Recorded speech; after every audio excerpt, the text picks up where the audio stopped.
Welcome to the Parenting Roundabout podcast for the week of February 8th, 2021. Every week we chat about the things parents are talking about, complaining about, and obsessing about right now. I'm Catherine Haleko, and I'm here with Terry Morrow. Hello. And Nicole Eridix. Hi there. This week we're complaining about the pandemic, of course. Always a ripe topic. And we're obsessing about other people's problems. We're also taking a couple of breaks for an entertainment discussion and a recommendation roundup. So today we're talking about parenting kids who are very different from you. Just in light of a couple things that are going on with one of my kids, I was thinking about this book that I actually haven't read, but I find fascinating. It's called Far from the Tree, Parents, Children, and the Search for Identity. It's about parents and children who have very different identities. I believe there's race, like parenting a child of a different race, parenting a child who's transgender, when your child has a sort of a different culture because, things like deafness or sexual orientation, they could also be a culture, right, as well. Right. Mm-hmm. And if parents and kids don't share that, how does that go? So it's just something I've been thinking about. And I just, I should read that book. Maybe I actually did read it, but long enough ago that I don't remember what the conclusions were, because it was something that was right up my alley when I was writing about parenting children with special needs. That's always a really big issue, that you can't ever really 100% know what your child's experience is. Sometimes you can't even 50% or 25% know what your child's experience is. Yeah. And so how does one proceed in that? And, how do you provide support or just even sort of understanding if you just don't have the personal experience? So, right. I mean, I guess part of it is helping your child find other people who might help them in that way. But I don't know. What else does it bring up for you? Nicole, you said that you're a Canadian raising Americans. Yeah. And the gap is getting bigger each year that they get older and the longer we stay here. Because I think it's a common experience amongst people who immigrate that the parents hold on to their home country culture. And then whereas the kids obviously adopt to their new environment. Right. And so I feel like the older I'm getting, like the tighter I'm trying to hang on to our Canadianism. And like my son, even now, he's starting to, before, because we didn't leave Canada until my son was in 6th grade. So he still has a lot of memories, still has a lot of experiences. But, like I said, the longer we're here and the longer that he's been away, I can see him losing a lot of those sort of little, I guess, cultural characteristics or indicators that we're Canadian. And so, and it makes me sad, actually. Like last night we were actually sitting at the table, dinner table, and my husband and my daughter. Now, the interesting thing is that she goes to a university in Canada, which I fully supported, of course, because she, that gives her a chance to learn more about her culture. But they were talking about a capital city in one of the provinces in Canada. And I was like, do you remember when you were in 2nd grade and I taught you all the capital cities of all the provinces? And she's like, yep. I'm like, okay, so name them off. And then I started quizzing her. I was so excited that she remembered them all.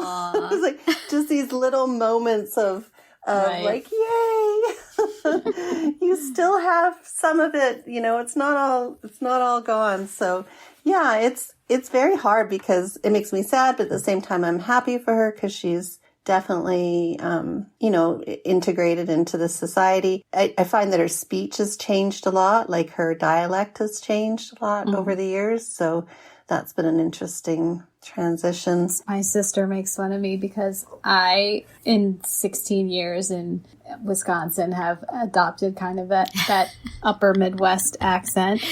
Yeah. But my kids haven't. Oh, really? She's like, why don't your children talk this way, but you do?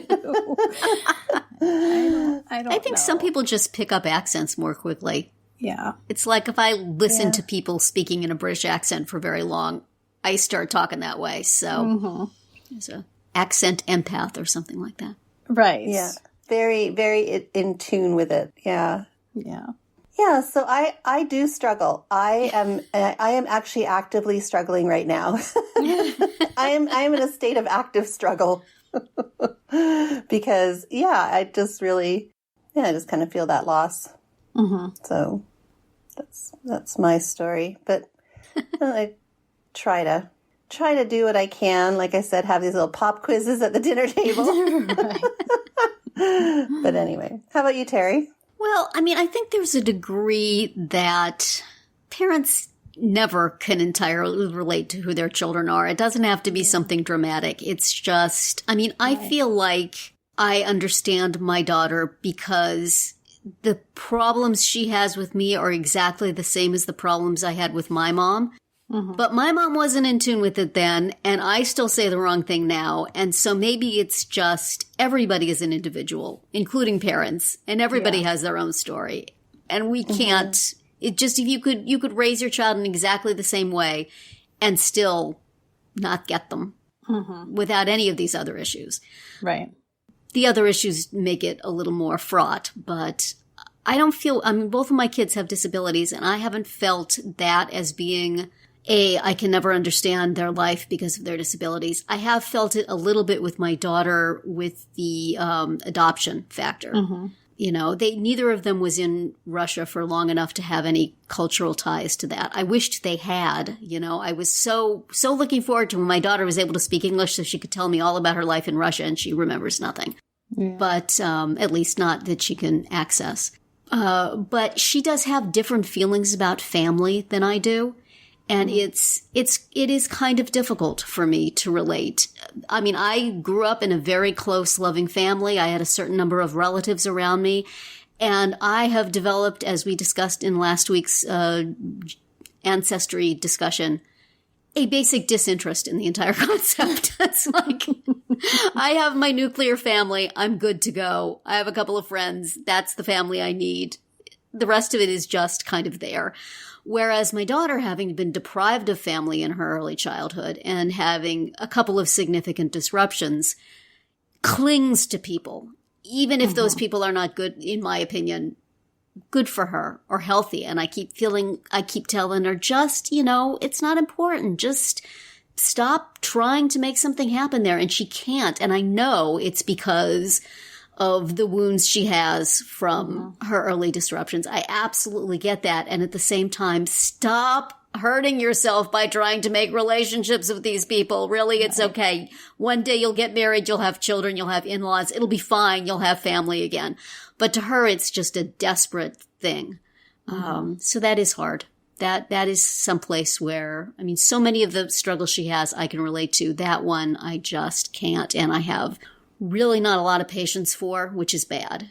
I try. I really do. But just forget about it. Who cares? Right. But I also think that that's another thing that's common to so many parent-child relationships, right? Like, whether it's just their age, you know, like, you know that whatever, like, boy who's being annoying or whatever is so minor in the grand scheme of things. Right. But if you say that, you know, you're kind of being insensitive.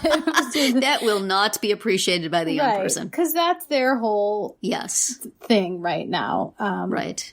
So yeah, that's you know, I think common to every or to so many parent-kid relationships. There's kind of a percentage of your life thing, you know, that if this relationship has occupied, you know, 20% of your life, then it's a big deal. And when you look back to the point where it was 2% of your life, you're like, that is so nothing.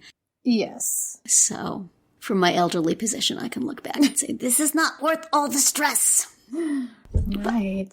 The young people, they do not so much get it. My son is just kind of a cipher. I don't really know what goes on with him that much, whether I relate to him or not. Sometimes I think I understand him perfectly and I can connect with him on a real level. And sometimes I think, Nope, that's my inscrutable boy. I just need to keep him sheltered and warm and fed, and that's about the best I can do. That's what I do.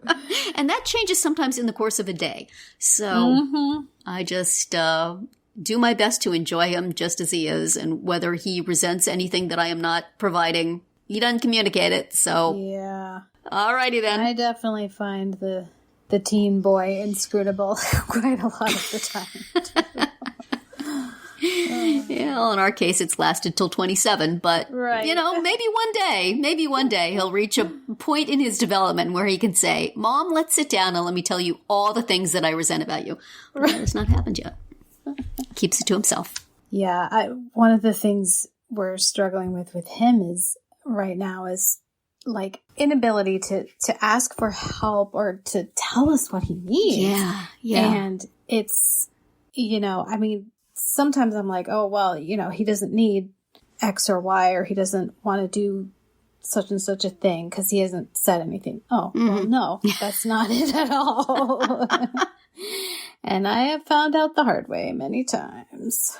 Well, I wonder how our children feel about our talking from the top of the tree about them and all their problems. We love you. We love you, kids. We mean good. We mean well. We're trying to figure it out. We're just talking with a bunch of strangers about it. It's all good. That should be a good signal to say that's it for today's round 1. Tune in tomorrow for our entertainment-themed round 2 and later in the week to find out what we're complaining about, obsessing about, and recommending right now. We're always interested in what you have to say, so drop us a comment on our website, our Facebook page, or Twitter, where you'll find us at Roundabout Chat.